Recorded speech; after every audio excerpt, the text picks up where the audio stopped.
maintenant que le bâtonnier nous a donné son autorisation pour tenir ce point de presse. Et deuxièmement, pourquoi tenir ce point de presse? C'est pour rétablir l'équilibre entre les partis et dire à l'opinion nationale comme internationale ce qui s'est réellement passé dans cette affaire Mamba Ine. Ce qui s'est passé avant le procès, ce qui s'est passé le jour du procès, ce qui s'est passé après le procès. Ce qui s'est passé avant le procès, c'est des actes qui ont été posés par l'État du Sénégal. On peut dire que notre client a été au monde, je dis bien, le prévenu qui a été cité dans une affaire, simple affaire de diffamation. Il a été le prévenu dont le domicile a été bancarisé pendant tout le procès.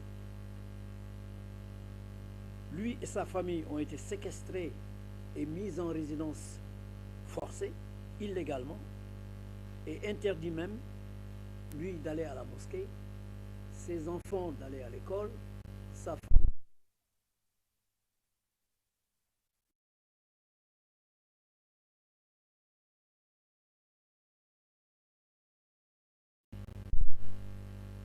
Et notre confrère Ousseynou Fall a été suspendu la veille du procès.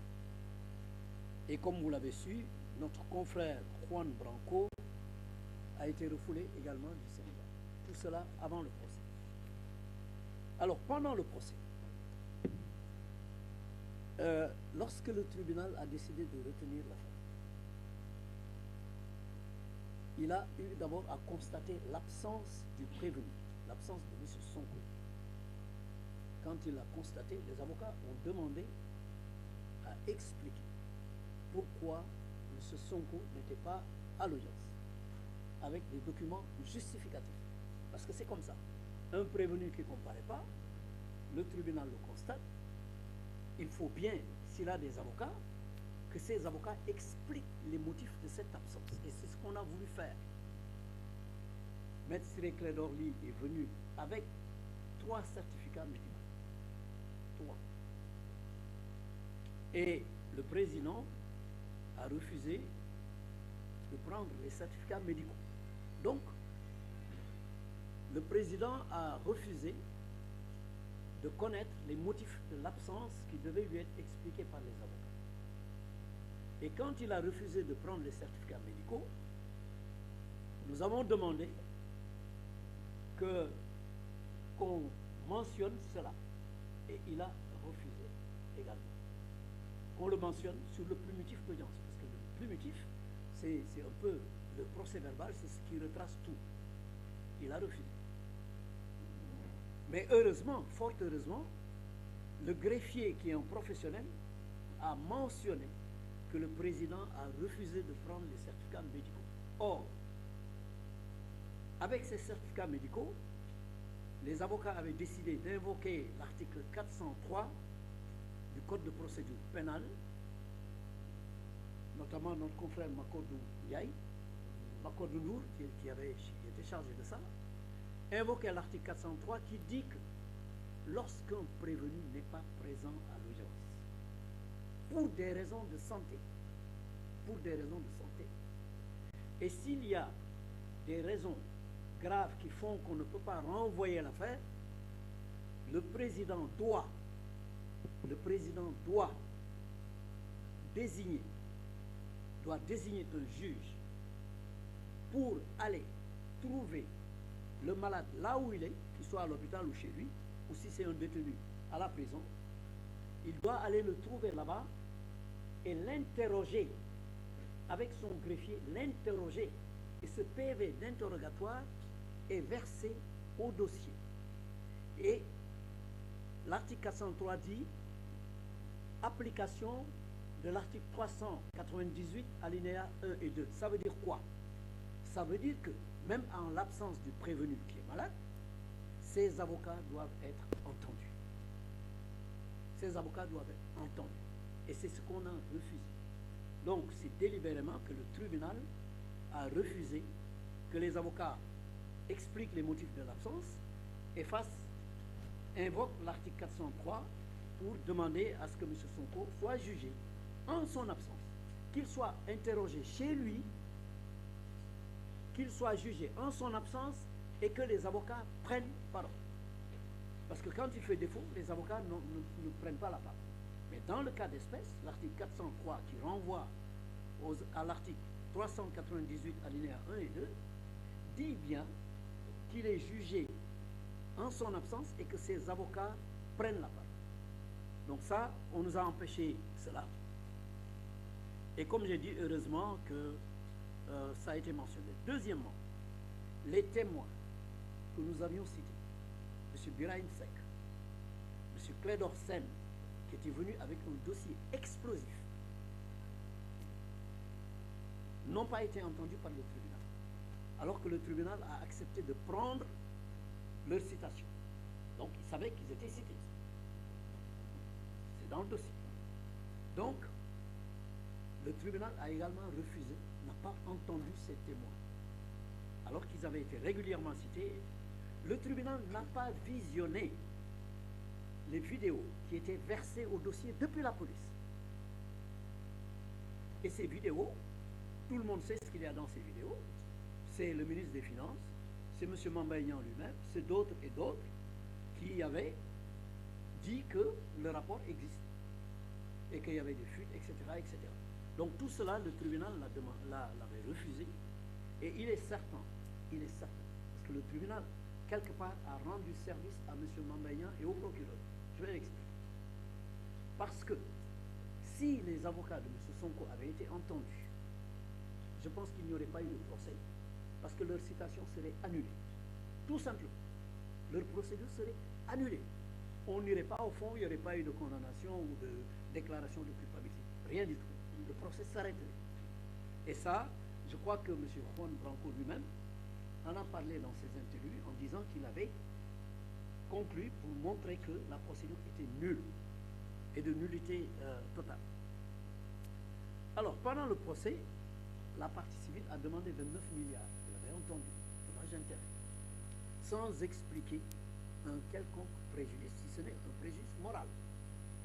Et généralement, les gens qui veulent demander des dommages intérêts pour leur honneur bafoué demandent le franc symbolique, parce qu'ils estiment que leur honneur n'a pas de prix. M. Niang, lui, il demande 29 milliards, c'est-à-dire le chiffre qui était indiqué dans... Alors, ce qui est plus intéressant et plus grave encore, c'est le réquisitoire du procureur. Le procureur, pour asseoir ses accusations. Si vous voyez le primitif d'audience à la page 7 et 8, le procureur dit que Ousmane Sonko a accusé Mambaignan d'avoir détourné 29 milliards. M. Sonko n'a jamais accusé Mambaignan d'avoir détourné 29 milliards. Et pourtant, c'est ce que le procureur a dit pour asseoir sa demande pour la diffamation. Et il demande 2 ans, dont 1 an ferme. Pour ça. Il dit qu'il a accusé Mambaignan d'avoir détourné. Ensuite, il dit il y a des éléments de faux. Il y a des éléments de faux car Ousmane Sonko a évoqué un rapport qui n'existe pas et qui serait sur Internet. Voilà l'accusation. Il dit que Ousmane Sonko a évoqué un rapport qui se trouverait sur Internet mais qui n'existe pas. C'est le procureur qui parle. Et pour ça, il dit qu'il y a un faux. Heureusement que le juge, dans son jugement, lui a répondu qu'aucun document n'a été versé qui prouve qu'il y a un faux et donc l'a relaxé pour le faux. Ça, c'est important. Ça. Ensuite, pour ce qui est des injures, il dit simplement, il y a aussi injure car il l'a traité de menteur. Il l'a traité de menteur. Donc pour lui, voilà les injures. Le procureur qui parle. Et le juge, là aussi, lui répond en lui disant, ça ne signifie pas une insulte. C'est pas une insulte. Voilà ce que le juge a dit.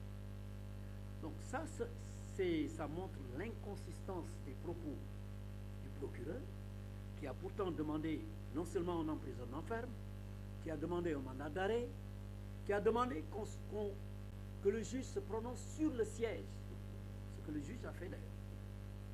Donc, cela prouve, et on n'a jamais vu ça dans une affaire de diffamation où le juge requiert, le procureur requiert une peine ferme. On ne l'a jamais vu. Donc, ce procureur hors du commun, ce jour-là, manifestement, était en mission, et sa mission n'est pas terminée. Sa mission n'est pas terminée parce que le même jour du jugement, lorsque le jugement a été rendu, il a fait un soit transmis, numéro 334, pour faire appel du jugement, dans toutes ses dispositions. Dans toutes ses dispositions. Il a donc fait appel contre ce jugement. Alors, évidemment, ça, c'est du jamais vu dans les annales de l'histoire, surtout la condamnation de 200 millions. On n'a jamais vu ça. Moi, depuis plus de 30 ans, et Cheikh Khoureyshiba peut me témoigner, je faisais des citations directes pour diffamation et injure, notamment pour le président Ouad, que je défendais à l'époque. Et j'avais en face de moi souvent Cheikh Khoureyshiba. Jamais, jamais, on a alloué plus de 10 millions, ou même 5 millions, ou 2 millions, ou 1 million, ou 500. Et il y a beaucoup qui demandaient le franc symbolique parce que l'honneur n'a pas de prix. Mais 200 millions, c'est du jamais vu. Et le juge, dans sa motivation, quand vous verrez le jugement, parce que le jugement, les gens le verront, ça a été très laconique et vraiment pas motivé. Et malgré ça, encore une fois, il faut regretter que les témoins n'aient pas été entendus, parce que si les avocats de Ousmane Sonko, comme je l'ai dit, avaient pris la parole, il n'y aurait pas eu de procès. La procédure aurait été déclarée nulle.